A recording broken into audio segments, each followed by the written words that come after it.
잘 들었습니다. 이 노래에도 딱 몇 분음표 몇 분음표 이게 딱 공식이잖아요. 이게 법이란 말이죠. 그걸 지켜서 노래를 잘 부르고 그래 이게 암호 딱딱딱 이렇게 지켜줘야 돼. 우리 인생사는 오죽하겠습니까? 그래서 법이 필요합니다. 법이 필요하니까 바로 이분이 필요합니다. 최소영 변호사와 함께하는 법대로 해라. 예.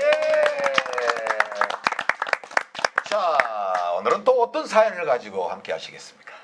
임대인이 네.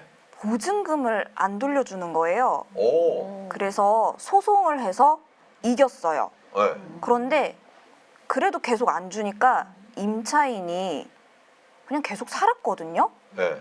과연 이 경우에 이 판결에는 보증금 플러스 지연 손해금도 주라고 판결문이 나왔는데 네.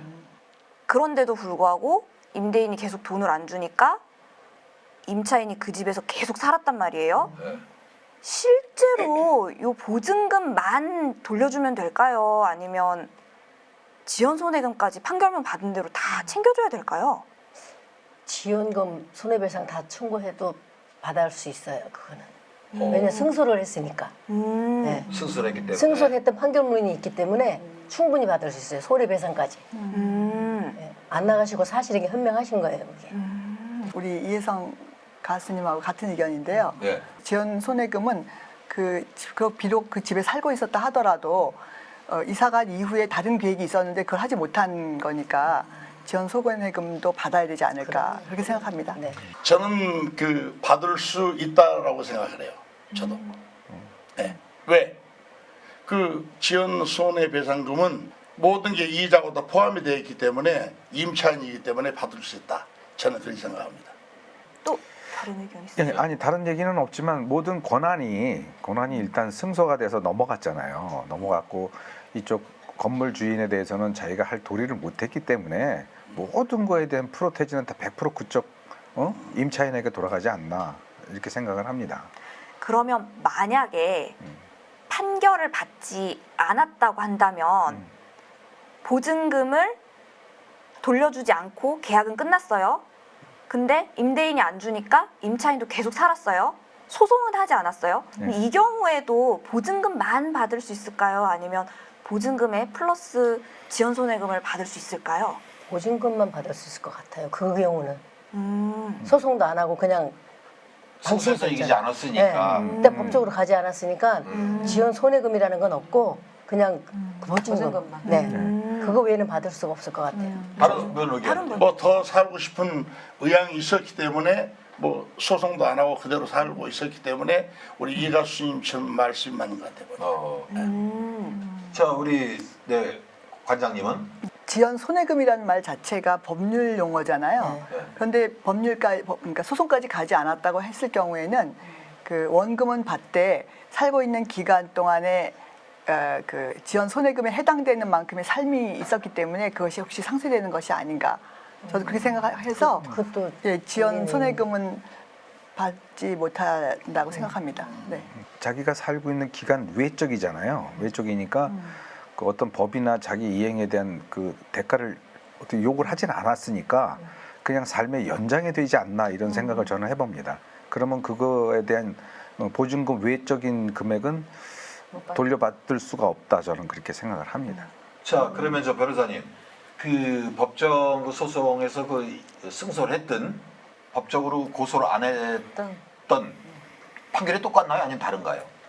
원래 이 소송이라는 거는 나한테 그럴 권리가 있는지 없는지에 대해서 판사님한테 확인을 받는 절차예요. 그러니까 소송을 했다, 안 했다, 승소 판결을 받았다, 안 받았다로 인해서 내 법적인 권리에 사실은 영향이 있지는 않아요. 다만 판결을 받게 되면 더 이상 거기에 대해서 다툴 수 없는 기판력이 발생을 할 뿐인 거예요. 그렇겠죠. 그렇기 때문에 승소 판결을 받았든 안 받았든 임차인이 집을 돌려주지 않고 계속 살았다고 한다면 원칙적으로는 이 동시행 관계라고 해서 지연 손해금이 발생을 하지 않아요. 왜냐하면 임대차라는 거는 임대인이 집을 살게 해주고 대신에 임차인은 그만큼 그 돈을 또 지급을 해야 되고 이렇게 권리 의무가 쌍방이 다 존재하는 쌍무계약 관계이기 때문에 임대차가 종료했다고 하더라도 임차인이 집을 안 돌려줬잖아요. 그러면 자기는 자기 의무를 이행을 안 했잖아요. 그렇기 때문에 임대인한테 지연 손해금이 발생하지를 않아요. 원칙적으로는. 네. 다만 이제 이 경우는 판례에서 그 승소 판결을 받게 된 이유가 임대인이 대응을 안 했어요. 아. 그래서 임대인이 지게 된 건데 어차피 지긴 지는데 이 지연 손해금 부분에 대해서만 또 다툼이 있게 된 거예요. 그래서 이게 이제 결론은 지연 손해금이 발생하지 않는데 여기 사실관계를 조금 자세히 보면 이 임차인도 좀 지독한 게 한 8년 가까이를 더 살았거든요. 네. 진짜로 오래 살았네. 오래 사셨죠? 그리고 실제로 또 이게 임대인은 보통 그렇잖아요. 새로운 임차인을 구해서 내가 보증금을 돌려주겠다 했는데 못 구한 거예요. 그래서 경매로 결국 넘어갔어요. 그래서 이제 경매에서 보증금을 돌려받아야 되는데 이 지연 손해금 부분도 같이 낙찰을 받을 수 있냐 없냐의 문제가 됐던 건데 이게 소송으로 받게 되면 지연 손해금이 지금은 12%인데 옛날엔 20% 막 이랬거든요. 그러니까 뭐 거의 보증금 2배 되는 돈을 돌려줘야 되는 상황이 됐던 거예요. 그래서 이제 임대인도 다시 별도의 소송을 청구이의 소송을 제기를 해서 요 쟁점이 다뤄졌던 사례예요. 근데 결론은 그래도 안 돌려줬으면 지연 손해금 부분은 받을 수 없다. 그게 결론입니다. 네. 오래 살았네. 자, 여러분 우리 일상생활에 빈번하게 바로 우리 이웃 아니면 우리 친척이 벌어질 수 있는 일들입니다. 그래서 여러분에게 큰 참고가 되셨으리라 믿습니다. 자, 지금까지 최소영의 법대로 해!